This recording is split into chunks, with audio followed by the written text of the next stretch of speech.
I'm Doug Marcello. This is Transport Center, and thanks for joining me. If you want to know where we are and where we're going with the FMCSA regulations, the person to go to is Dan Horvath, Vice President of Safety Policy for the ATA. Dan was kind enough to share his time, insights, thoughts, perspectives on where we stand with the most recent regulations and thoughts about where we're going. Here's what Dan had to say. Hey, Dan, thanks for taking time today, sharing your information with us on past, present, and future regulations that we have. And like I promised, at some point today, you will explain how a parachuter on an interstate highway is like a rear-end accident. But we'll get to that. We're not going to lead off with that. We'll make them wait. Hey, in terms of regulations, most recent one, Dan, hours of service. Yeah, and thanks for having me, Doug. So hours of service have been front and center lately, and I'll preface it by saying when you look at where we started back in 2018, when the hours of service rulemaking kicked off, by government standards, to have a final rule that's in place a little over 2 years later, that's pretty good, especially in the midst of this thing called COVID-19 that we're dealing with, the pandemic. So we saw the effective date, September 29th, for that. Was a little bit of concern going into hours of service as far as whether that would be delayed. There were some requests for reconsideration, which is really part of any rulemaking process that allows individuals and or organizations to challenge a final rule. We did see that by a couple safety groups out there challenge the final rule. That was responded to by FMCSA. In those, in a nutshell, basically FMCSA said nothing new was brought to our attention that wasn't during the comment process. We feel all the concerns have been addressed. We're going to go forward with the final rule. So that happened in early September, and then around the 15th, I think it was, of September, as expected, those same groups, not all of them, but most of them filed a lawsuit against FMCSA for hours of service rulemaking. So not a surprise there. I mean, we weren't shocked. Candidly, anything short of a reduction in the number of hours a driver can drive would have appeased the groups that had filed the lawsuit. So the concern was at that point, is going to delay implementation, and now that we're a couple days in, or a week in rather, it did not. So FMCSA still has to respond to that lawsuit and handle it. But the good news was that it ultimately didn't delay the effective date. So we are into the new rules and look forward to seeing what fleets actually think about it now that they're using them. I'm sure certainly there'll be a little bit of a learning curve for the changes, the changes in the final rule, but it'll be interesting to see what hours of service violations, if any, start to happen as a result of maybe some gray area or not understanding the final rule. Biggest relief or biggest help, you think, of those four main areas, Dan, on that, do you think? Yeah. So when I look at it, and obviously it depends on exactly what type of operation you're engaged in, but probably out of all the changes, the 30-minute rest break to me seems to add the biggest potential, at least from the aspect of drivers that had to utilize that break before that won't have to do it now. So the change being there that before, the counting time for when you took that 30-minute break was after 8 hours of coming on duty. Now it's only after 8 hours of driving time have elapsed that you're required to take that break. So realistically, for a pickup and delivery driver or somebody that's local, or really anybody that's just not driving 8 straight hours, they're not going to need to take that break. So application-wise, or rather applicability, is going to go down significantly on that. Other part of that is now you can take that break as on duty, not driving. So operations are likely going to take a look at how they have that driver's delivery set up, or whatever the case may be. And if, for instance, say a delivery takes 20 minutes, they might instruct that driver, hey, you might as well wait that extra 10. You get your 30 minutes off duty because you can do this as on duty, not driving, which could be delivery time. And you're going to satisfy that break. So even doing, say, 15 minutes of fueling your vehicle followed immediately by 15 minutes of off duty, that together is consecutive. It gets you your 30-minute break. Beyond that, I do think that the impact of the split sleeper berth provision will allow flexibility there for folks, obviously, that have sleeper berth. Biggest part of that is the ability to not count that time against your 14-hour clock. What we're going to be watching closely, quite frankly, is the potential for abuse in this provision. We don't want to see shippers suddenly utilize you telling drivers, hey, take a 3-hour nap and that be a normal thing. So we'll be tracking that more and more. So I think that's certainly going to have the potential to help out. And then for the short haul world, for the drivers that are starting and ending the same location each day and not really going too far, pickup and delivery drivers typical, a lot more drivers are going to be exempt from the electronic logging device requirements. Quite frankly, something ATA didn't necessarily support. I mean, we like ELDs. We think that generally the entire industry should have them, but with those changes, with broadening the radius and the on-duty time, the short haul operations might be able to adjust to take advantage of that exemption and not have to have an ELD in the vehicle. And the key thing you said there, I think for people to hear, is the start and return to the same place each day. Yeah, it's not a leapfrog situation. And quite literally in our comments and other organizations have said the same thing is that was brought up as a question, from FMCSA. Yeah. Should we eliminate that requirement? And our response was no way. I mean, if that is really one of the only factors of the short haul provision that can ensure that the rules aren't going to be exceeded, just because if you allow a driver, they could do 150 air mile segments across the United States in theory. Right. So a lot of questions came up early on as far as, if I start one day at the same location, can I start the next day at a different location? And that works, if it's different reporting locations. Right. Key concept to your point is you need to return back to where you started that day. And if it doesn't work out, it's not that you're in violation. It's just that you're now required to complete a logbook for that day. And if you do it more than 8 times in a 30-day period, you're required to use an ELD. And the adverse condition, that's not a get out of running late card either, right? Yeah, it's a great point. I think it's a split sleeper berth confused a lot of folks just because of doing the math and figuring it out, and I can see that. But as far as questions on the hours of service rule, adverse driving conditions seem to be some of the most, and I think it was hopefully with good intention of, okay, when can I really use this rule or not? And to your point, it's not to avoid rush hour traffic in the Washington, D.C. area or going around Atlanta, Georgia. I mean, really, it's for unforeseen events, something that you did not anticipate at the beginning of the day and that happened. I mean, even weather to some extent can be argued that if they're predicting a snowstorm, that's known at the beginning of the day. I'd say, though, if a 30-car pileup happened as a result of a freak snowstorm, you didn't plan to encounter that pileup, so that could be adverse conditions. And while there's no limit on how often you can use this, certainly if an auditor is in auditing a carrier, which are things auditors look for, and they see that the same driver or the same carrier is constantly encountering adverse conditions, I think questions are going to be asked, and the carrier is going to have good justification for truly why those conditions were adverse and allowing the drivers to use it on such a regular basis. From my perspective, when I audited, you shouldn't encounter adverse conditions every single day unless you're just really in a bad luck situation. Well, and I think from the FMCSA, if I got this right, in terms of their webinar that they had earlier on, the key is use it rarely. Yep. And document your reason. Exactly. Use it rarely, document your reason.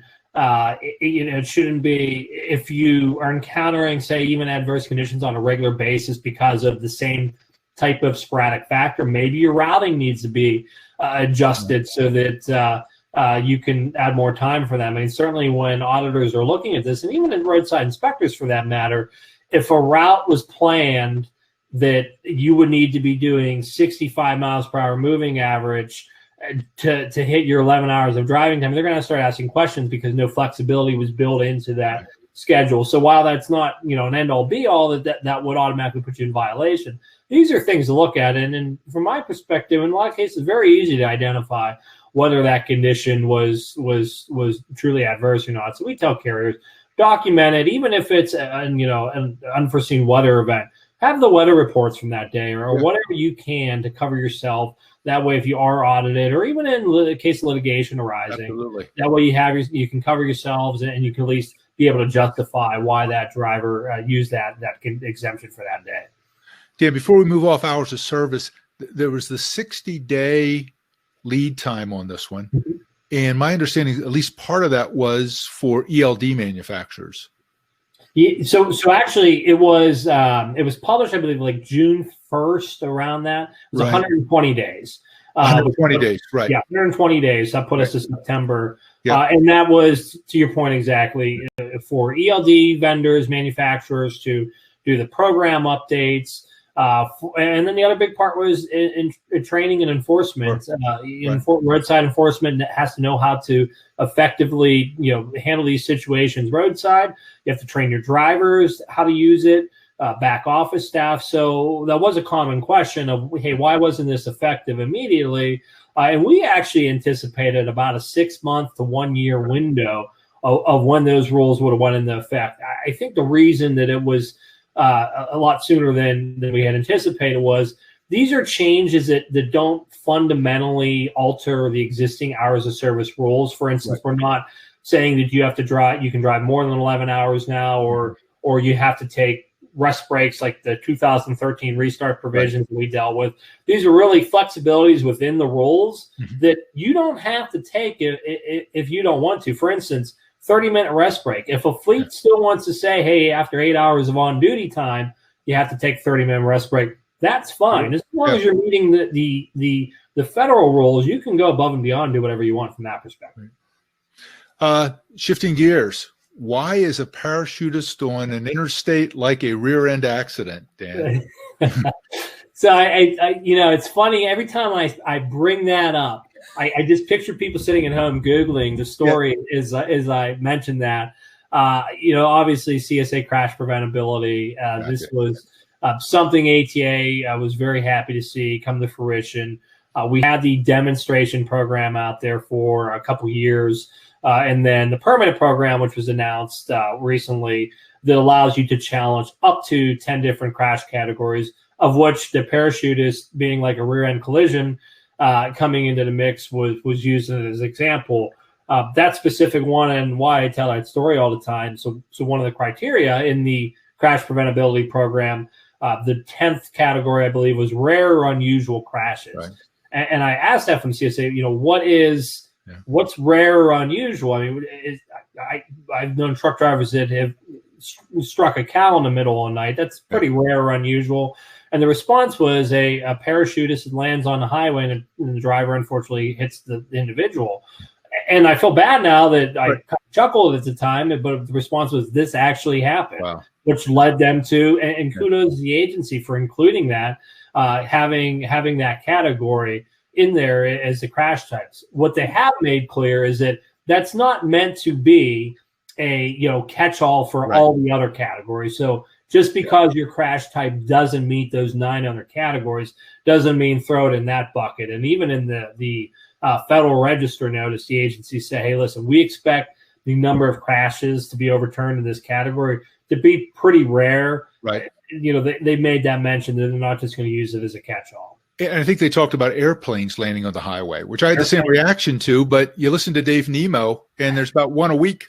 So if there's anything since COVID-19 has changed my ways of now working from home, I listen to Road Dog Trucking almost all day, every day long. And it's very enlightening to me to hear the perspective out there. And it helps us do a better job from a regulatory perspective of hearing from drivers. And that's part of what any lawmaker or regulator should do, is listen to the drivers, because it's great feedback. But I used to use the airplane crashing on the highway as an example of adverse driving conditions. Right.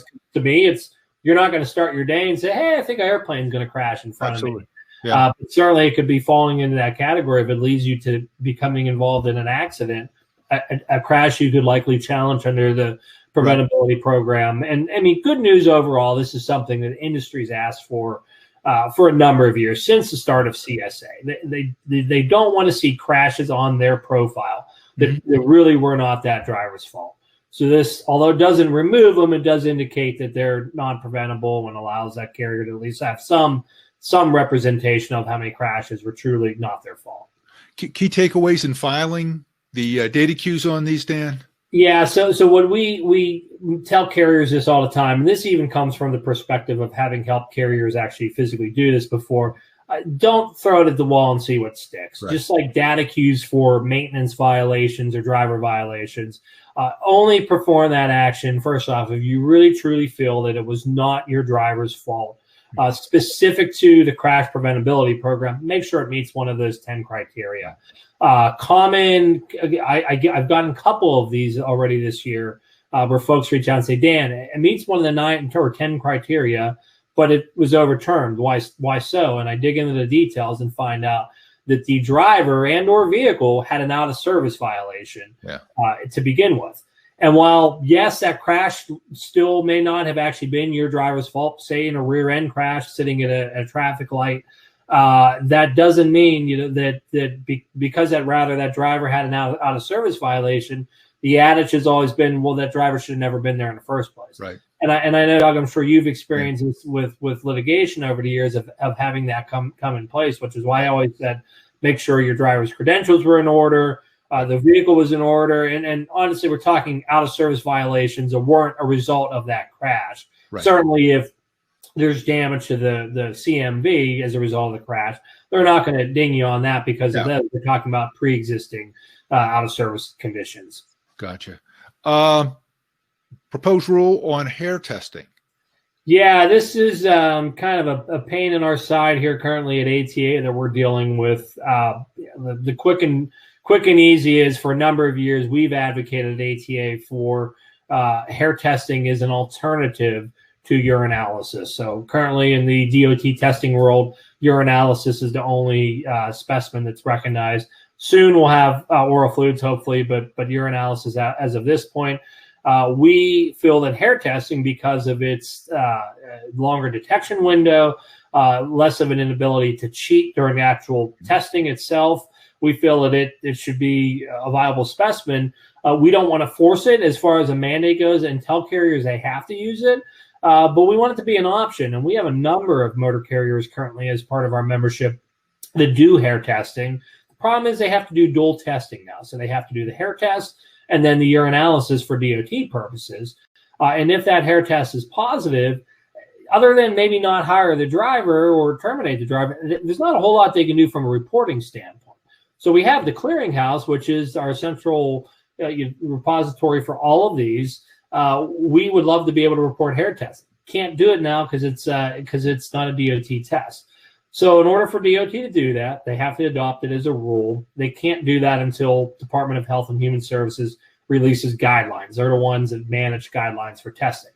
The guidelines came out here a couple weeks ago, beginning of September, and just are not favorable to our industry. The biggest hurdle in the guidelines is the proposed requirement that if a driver takes a hair test and that hair test is positive, the carrier is then required to do a secondary test, either a urinalysis or oral fluids test, and to confirm. And if that secondary test is negative, that's the results they have to go with. Yeah. So for anybody that knows anything about hair testing or has done it before, you know that you're going to have situations, just like we do today, where that hair test is positive and the urinalysis is negative, and you still can't report it. So it really doesn't change anything than where we are today. The reason, the justification, at least from HHS's perspective behind it, was that there's some scientific validity questions with hair testing. So instead of aiming to fix those, they threw in this as a justification for their concerns, which it just doesn't work. And I mean, for somebody who works in the trucking space, they know how critical of an issue this is. We raised it right away. We're going to file comments that are due in November. But one of the quick responses was that, well, 90% of hair tests are typically negative anyways. Okay, if that's true, great. But that still doesn't fix that 10%. It's like saying, and I've been saying this a lot, it's like telling the driver, you're likely 90% of the time you're not going to get in an accident driving your car, so don't wear your seatbelt. But it doesn't address that 10% of the time and what the situation is. So we're pretty worked up about it. We're working with our industry groups to do it. And, we feel that if hair testing is allowed as an alternative to urinalysis, we will have more carriers, even smaller companies, be willing to start doing it. Usually the hesitation today is it's a cost issue for a smaller company to do both tests. You're already paying for your DOT testing. To do hair testing, you have to pay the expense on top. We feel that if it's allowed as an alternative, you'll have more carriers start doing it. So we're working through it. I mean, we're doing our best to provide the data. It's been used in Europe for a number of years and in other parts of the world. We think it works. Instead of focusing on 2 cases where it was proved to be unscientifically reliable, let's focus on all the good and how we can address it and fix it. Not to mention, if this rule were to be put into place as is, we think it's going to have a significant impact on the carriers that use hair testing today from a legal perspective, with maybe not wanting to go forward hiring a driver or even terminating a driver, because now you have that driver that says, well, this was a federal standard that said that go with the second test. Why are you terminating me or not hiring me as a result? So it's going to open up a can of worms. And the other thing I'm thinking of, Dan, is let's say I get a positive hair test, negative urine test. Got to go through the negative urine test. That driver gets in an accident. There's litigation. I've got a positive. Exactly. And that's going to be seized upon. So I heard a great comment from a safety director that utilizes hair testing that we're working with, and his comment was, we want to be on trial for a negligent hiring case, or rather a discrimination case for not hiring driver, or for a fatality case where you continue to use a driver who had a positive hair test. Exactly. It's not a matter of if there's litigation. It's which one you want to be engaged. It's which one. Yeah. Where do we stand on oral fluids, then, Dan? Oral fluids, so that HHS has had the guidelines on oral fluids. The problem is with the lab certification now and getting oral fluids allowed to be used or certified with labs. We look at it as a good perspective for industry and allowing the use in some situations, such as post-accident, to be able to do an oral fluids test post-accident is a lot easier than trying to find a clinic at 2, 3, 4 in the morning and getting that driver in. I should mention on the hair testing front that from our perspective, and one thing HHS I think did get right is that hair testing would only be allowed to be used pre-employment and random, and not in a post-accident. And that's quite simply because a hair test is going to show prolonged use, or use over time rather, and not recent use, whereas a urinalysis and oral fluids test would be more suitable for a situation like that. Exactly. Yeah. Final issue, under 21 drivers. Yeah. So great point on that, Doug. Something that, again, ATA has advocated for a number of years, something I'm incredibly biased in support of, and quite simply allowing and changing federal regulations to allow 18, 19, or 20-year-olds to operate in interstate commerce. Federal regs today say you have to be 21 to cross state lines or even engage in interstate commerce, which could be the transportation of that freight. We know that 49 states and the District of Columbia allow some form of under 21-year-old CDL operation. For instance, Pennsylvania, where you're from and I'm from as well, allows an 18-year-old to get a CDL. You could drive from Pittsburgh, Pennsylvania to Philadelphia, Pennsylvania, 400 some miles one way legally, but you couldn't drive from Pittsburgh west into Ohio 30 miles because you're crossing state lines, and that's interstate commerce. To us, it doesn't make sense that you have this distinction between crossing state lines or not. So we've been pushing what's on the legislative front, the Drive Safe Act, which creates performance benchmarks a driver would have to go through in order to operate in interstate commerce. That luckily was taken to the level of FMCSA in developing their own pilot program to look at the use of 18, 19, and 20-year-olds in interstate commerce. So FMCSA has proposed a pilot. This is for non-military. There's actually a military pilot that's already out there today that allows drivers with military experience to participate in the pilot. The non-military pilot, this is at this point just a proposal asking for feedback on the program. It's modeled very similar to the Drive Safe Act, the ATA legislation, bipartisan legislation at that we've been pushing. And then there's actually a second part of the proposal pilot that would allow a 19 or 20-year-old with at least 1 year of CMV driving experience in intrastate commerce and so many miles accident-free to operate in interstate commerce. So the great thing about a pilot is that it's really a data and fact building program. We often at ATA, with our policy positions, we go that we need the data to support it. We think that there's state data out there to support interstate operations of 18, 19, and 20-year-olds. Unfortunately, it's oftentimes grouped in with teen drivers in general. And I use the air quotations there just because this isn't throwing the keys at any 18, 19, or 20-year-old out there and say, here, get behind the wheel of a big rig and figure it out. Yeah. This is identifying responsible individuals that can do the job, that can do it safely, and having the right amount of training in place so that that driver's trained and we can bring them in to the industry. So that's what this pilot program would do. Gather the data. We really look forward to it. We hope FMCSA ends up going forward with it. Comments are due the beginning of November, so I'd encourage anybody out there, and if you do feel strongly on it, even if you don't, use the comment process. It's incredibly beneficial for industry to weigh in, to voice their concern. You don't have to be an essay writer to file comments, but we look forward to it. Our biggest thing again is that this happens today. It happens in 49, 50 states, intrastate driving of under 21-year-olds today. Why can't we make this within reason allow it to be an interstate commerce? And, like even South Carolina, I use this example of, you have the port of Charleston, which is a big port there. A driver could operate, solely within South Carolina boundaries, but if they pick up freight at the port that's come from out of the country, that's interstate commerce, and suddenly they can't safely, by the regs, operate that. So we just don't feel like it makes a whole lot of sense. I had a CDL at age 18 in Pennsylvania. Certainly, I'm not the only one out there that can do it. I think we want to identify folks that can do this, get them into the industry at a safe age and with the right amount of training. And then on top of that, even if you're a carrier that, say, would keep your standards at 21, we still see a couple carriers of 23, 24, 25 years of age. I think that's come down with the driver shortage. But say you're going to keep your standards at 21. You now could have drivers in your applicant pool that may have 1-2 years experience coming to you at 21 as compared to someone who's just got their CDL at age 21. So we really look forward to the results and pushing this as much as we can. Dan, thank you as always. You're welcome. Have a good one. Take care. Thank you. ATA Vice President, Safety Policy, always the person in the know on the regulations. We appreciate his time and information. Look, we're also on iTunes, on podcast, if it's easier to hear it that way.